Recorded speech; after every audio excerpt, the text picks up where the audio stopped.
one game away. Blow up. We're playing for something, man. We're playing for something. This gotta mean something to you. It gotta mean something. Everything you got. Everything you got. Let's finish this. Do it, fellas. Let's go. Let's do it, fellas. Finish 2-3. 1, 2, 3. Finish. Hey, I got some wise words for that Cincinnati mayor. Know your role and shut your mouth, you jabroni. You gotta fight for your right to party! You ready to make history? Come on now. Yeah. You know, there's these two words. And when I say them, people get goosebumps because they know what happens next. So without further ado, free smoke. Look, scared cause I'm drowning in silence with bad thoughts. These days I don't have nothing to say, man, the bag talks. I put in headphones on my driver. Pull up to the spot and give a good dick and Godiva. I can't lie, I'm uninspired. No more pillow talking about nonsense. I only stick around to put some band-aids on my conscience. I don't know why I feel so bad, nigga. That's what we do, no foundation. We don't build no more, we just screw. Half a bottle of Henny, girl, I'm going with the wind. The same niggas say they happy for me, ain't want me to win. So I'm done on my friends. Don't need help popping Coronas and reminiscing. I just call up Big Bro J and say it's time for venting. If I live forever, I hold this hate for some centuries. You don't know how much or how you doing what it meant to me, but motherfuck all that. I don't even offer up the time to make the call back. Stupid Lodo, if they don't get the picture now, man, I crop them out of the photo. I can't relate to my peers. Been doing this shit for years. I'm motivated by fears. I took the wheel and I steer. My sound not dictated by fuck boys in Atlanta. Stay gifted like this album was ghost written by Santa Bars forever, like they decided to throw me under Slammer. Every song's a hit like they picture me underhanders. I could drop a million songs, but they never gon' understand us. Soapbox sermons for niggas never giving chances. Fight our whole lives to get these weak ass advances. Work twice as hard for the shit that they getting handed. And this ain't even nothing we chose, nigga, we branded. Still can't tell why all of these niggas mad at me. I'm trying to get 100 so I can put my team on salary. Give it all to the art, man, I turn my life to a gallery. Man, damn, what a fucked up masterpiece. 1,100 shots and I swear, man, I felt them all. If we ain't even good on our block, man, who can we call? Pre-decline state of mind, we broke crabs in the barrel. Got us fighting our folk, man, this shit just a life of peril. Opening night, yo, football is back, yo. Football is back. I'm so excited. Can you feel the electricity? If your team didn't play, you probably don't really care too much, but if you are a football fan, we are here to break down Thursday night football. I don't think Thursday night football is going to be on Peacock all the time. It'd be dope if it was, because I have a Peacock subscription. But I don't believe it's going to be on Peacock. I think that's an Amazon thing. I'm not for sure. I'll know by next Thursday. But, yes, we are here to break down. Well, breakdown is we're here to recap. We're here to recap Thursday night football. You know I don't like the numbers. I don't like it when people do a bunch of number talk, bro. If you're trying to get people to understand, learn the game, yes, you do have to talk about numbers and stats and statistics at certain points in times. But when you base your entire diatribe, your entire breakdown off of just a bunch of stats, bro, that just tell me you didn't watch the game. Or that just tell me you really don't understand what you're watching. You just understand these numbers. I'm not interested in that. I'm also not, I don't care to do that. So that's not what we do. If you are new, I appreciate you for clicking on this video. Right? Check out some other videos on the channel. Subscribe, like, share. I truly do appreciate the support. But let's get into Thursday night football. Now, I know I chose the Chiefs to win this game. But if you go back and look at the video, I kind of just offhandedly chose them because I even talked to my homies about this when I got to work today. I really wanted to pick the Lions, but it's a couple reasons why I didn't pick the Lions. And those reasons showed in this game. It's a bigger reason as to why the Chiefs didn't win. But I didn't want to pick the Lions to win this game for the fact that Jared Goff, Dan Campbell, and I didn't know what to expect from the Lions defense. Now, shout out to the Lions defense. They had a better game than I expected them to have. However, there was no Travis Kelce. But Dan Campbell, I mean, he might be a motivator. I don't really know what type of coach he is. He put good people in position, I guess, at this point. But I expect the offense for the Detroit Lions to look better as the year go on. I understand that people don't look at the Chiefs defense as a good defense or even a great defense, especially when you don't have Chris Jones out there. But this is what I would say about the Chiefs defense. And I say it every year. The Chiefs defense just knows how to get it done in big moments. On top of that, Bolton, the middle linebacker. Yo, this dude is a stud. I said it last year. I'm telling you again. This dude, I think his name is Nick Bolton. The middle linebacker for the Chiefs is a stud, bro. They're going to have to pay him or somebody else will. He is a stud. He's a guy. He is what you want Patrick Queen to be, except for he bigger than Patrick Queen. Speed. He don't outrun past tackles. He is a great tackler. And the Chiefs got two good cornerbacks, L'Jarius Sneed. But here's my thing with the Chiefs. The Chiefs are going to be a defense that have weeks where they just don't play up to par. The biggest reason being when you have a Patrick Mahomes as your quarterback, you're just not used to playing from behind too much. Plus, you truly can rely on your quarterback to get it done. But in that being said, this defensive unit most of these dudes done been together for so long. They done played big games together. The Chiefs' defense is not necessarily a good defense. They're just a defense that's so familiar with each other. They done been through so many big-time games together. They just know how to play winning football when they are supposed to. That's just it is what it is. The Lions' defense, they had a good game. I do wish they got pressures on Pat Mahomes, but they never really sacked Pat Mahomes. And shout out to the offensive lineman for the Chiefs. I can't believe I didn't write this man's name down, who basically got to have a false start before every play, but was never called for it to the end of the game when it mattered the most. Go figure, referees. But for Detroit's defense, it's kind of hard to kill them right now because the defense kept them in the game. But did the defense keep them in the game, or did the fact that the Chiefs have such a depleted offense? Like, all I heard all offense was Kadarius Toney this, Kadarius Toney that, Sky Moore this, Sky Moore that. This is my problem when it comes to what teams choose to do when you have a special talent at the quarterback position or a special talent at the main piece of your organization. When you have a Patrick Mahomes and you feel as though the worst thing that happened to the Chiefs was them winning the Super Bowl last year without Tyreek Hill. Because once you get rid of Tyreek Hill, because you choose not to pay him, and you already give Pat Mahomes is playing on a contract that's super team friendly compared to what other people getting paid, and Travis Kelce is making below market value, that start to make a team, when they still win, think to themselves, well, it really don't matter. We don't have to spend a lot of money. We'll always win. And to me, that is not only lazy and ignorant, but it's so disrespectful to what other teams do in the offseason. The Ravens, the Bengals, the Bills, the Jets this year, and just so many other teams that continuously get better in the offseason. I'm not telling you that I am telling you that eventually they will make up the gap because Pat Mahomes haven't won a Super Bowl every single year of his career. But what I'm specifically saying is, why put Pat Mahomes through that? You get rid of Tyreek Hill when you could have paid him. Pat Mahomes took a pay cut, bro.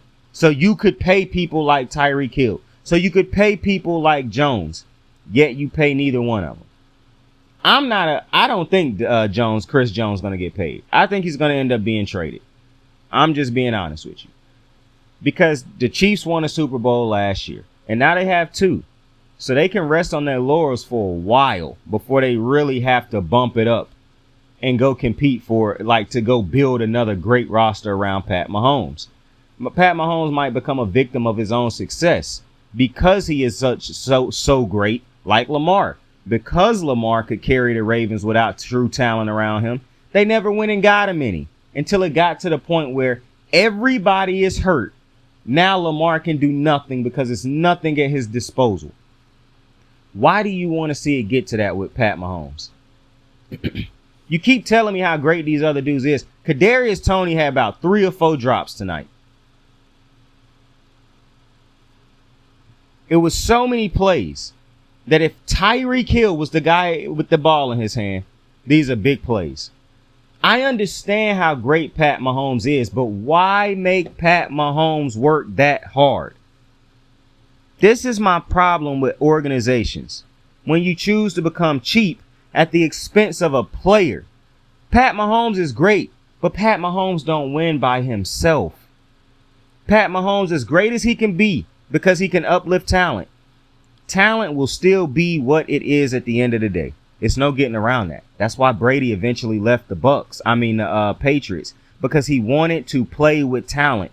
There become a point in time in every quarterback's career, in every top player's career, where they want to be surrounded with talent. They no longer want to prove they can carry a team by themselves. They should never have to in the first place. The only reason you should be doing that is because you was drafted high to a bad team that need a couple years to rebuild up its team, but you carried that team in the midst of that. The Chiefs can go get players to help Pat Mahomes, but they continue to take a cheap. Who is getting paid big money on the Chiefs team right now? Most people wouldn't even know but 3 player names on the Chiefs team. And that's Mahomes, Kelsey, Jones. So tell me why you're not paying Jones. You're not paying Kelsey market value. Pat Mahomes is like the 4th or 5th highest paid quarterback in the NFL on a per average basis, I believe. And when you start to do that, and you say, well, Travis Kelce enough. Well, now Travis Kelce hurt, and you lose a game that you could have easily won. And I'm not a fan of people who say, well, this game don't ultimately matter. Will it matter at the end of the season? We don't know that yet. So we can't just use this game and say, oh, it's a throwaway game. Tyreek Hill could have been out there.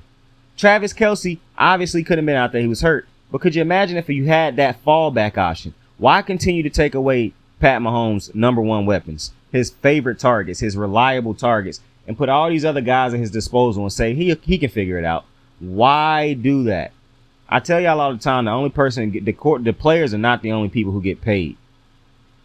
But y'all continuously go at players when they don't perform to your expectations. So why is the Chiefs not being held to a certain standard? Why are they allowed to have people mad at Chris Jones? He should have been paid. And now you get analysts who'll go on TV and tell you his value in a team like this. Who are the Chiefs paying, bro?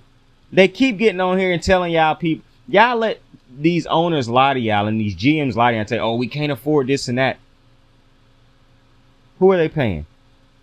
Other than Pat Mahomes and Travis Kelce, who both are making below market value compared to what they should be making. They both should be the highest paid at their position. Neither of them are.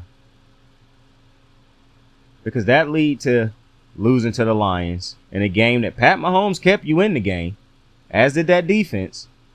But eventually it just became who can he rely on? It's nobody he can rely on. It's nobody and this is my problem, another problem that I have. It's not just on Pat Mahomes. At a certain point, it's not about who can he rely on. Who gonna come through for Pat Mahomes? It become a point of who will this defense be scared of? Who will make this defense falter? Who will make this defense make a mistake? We've been playing a whole game, ladies and gentlemen. I understand the greatness of Pat Mahomes, but the defense has been playing against Pat Mahomes this whole game, and they haven't been playing bad, meaning they settling down. And at this point in time, nobody on this offense has separated themselves. Marquez Valdez-Scantling haven't separated himself. Kadarius Toney done separated himself because he continued to drop passes, so they ain't even they know that's a one-man coverage right there. They might put a linebacker on him at this point. Sky Moore ain't doing nothing really great. So, and it's no Travis Kelce. Why ever have Pat Mahomes in a situation like this? So depleted of talent. And listen, his backup tight end had a good game.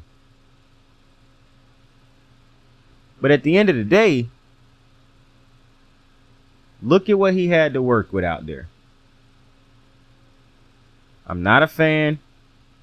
And this, I'm not taking anything away from the Lions. I'm going to get to the Lions in a second. But just breaking down the Chiefs, I don't understand who the money going to. You only paying two dudes. I just don't feel like a situation like this should ever happen, where when you lose one guy, that's the entire, that's all of Pat Mahomes' weapons. Now it's solely on Pat Mahomes to be so great and to make everybody else better. That's what the Ravens been doing with Lamar for the last couple years. I'm just not a fan of that. Now, to Detroit, congratulations to Detroit on a season, opening season win. Listen, a different Lions team would have lost this game. I do think the Lions have a good little plethora of weapons. However, I didn't actually come out of this game as optimistic about the Lions as some people might have been. I don't want to take anything away from this win, but I just feel like you should have won this game by more. It was a lot of plays left out there on the field by the Lions. You're playing against an offense who only has Pat Mahomes. They don't have any other real weapons that you have to really worry about too much. And the defense still was gashed in different little areas. I'm still not a fan of check down slant Jared Goff. I just think, and he was hitting some passes out there. Them things wasn't pretty, but he was hitting them things. I just think that, as great as Amon-Ra St. Brown is, the Sun God, shout out, I like Aiden Hutchinson, even though I really wished he had a better game. I didn't come away from this game as optimistic about the Lions as some people did. I'm going to just put it like that. It was a lot of things that I just wish I had seen from the Lions. And I'm going to be honest with you, man. My biggest two problems with the Lions is Jared Goff and Dan Campbell. And I really like Jared Goff. I really do. But he is just not a franchise quarterback. It's so very clear Jared Goff is not uplifting talent. He is not listen, there's going to be situations where he can come through for you at the end of the game, at the end of games, because, and a bad punt at the end of the game by the Chiefs also, but it's situations where he's going to be able to come through. But he is not the guy, in my opinion, that's winning the Super Bowl, and that was very clear to me tonight. He got a clear ceiling, in my opinion. But bigger than Jared Goff is the quarterback. Is the head coach. And I was thinking this while I was watching this game. I saw what Sean McVay could do with Jared Goff, and he couldn't win a Super Bowl with Jared Goff, but I saw what I saw the max juice he squeezed out of the Jared Goff thing. The bar is so low because what this offensive game plan for Jared Goff, and it could just be rust because starters don't play a lot of the preseason, if at all. But I was so unimpressed with the offenses. I love David Montgomery. I told y'all that he was being wasted in Chicago. He was not a problem. He's a good running back. I like the running back core they have and the running back out of Bama, even though I still think Montgomery is the better running back. But I'm gonna be honest. I don't know what it is, man. Like I said, maybe I need to. I'm gonna watch him again next week. Maybe that's just what it is. But boy, I heard some people talk about this team after the game, and I just didn't see what they saw. I really didn't. I felt like, and I wanted so bad to say, like, this is a brand new Lions team. And technically it is, because the old Lions team would have lost this game. But man, it just didn't feel like brand new Lions type of performance out there, in my opinion. And a big reason for that is just I just was not impressed with what I saw offensively. And to me, if they had an offensive-minded head coach, this would just take this team to levels they probably didn't even. And I obviously understand if they had a better quarterback also. But Jared Goff, as limited as he is, even he could have been better tonight. He missed some throws and things like that. But the game plan is so bad, or so simplistic, in my opinion, and to which is not really complex, that you rely on the game plan heavily. 2, you rely on players to be great in and out to help Jared Goff. And when I say players, skill position players. And I just think you can't do that on a weekly basis. At some point in time, the quarterback do have to uplift the talent. My problem with the Lions is I just don't like the combo of Jared Goff Dan Campbell. And my biggest problem with the combo, while I don't think Jared Goff is the guy who gets you to the mountaintop and gets you to that holding that trophy at the end.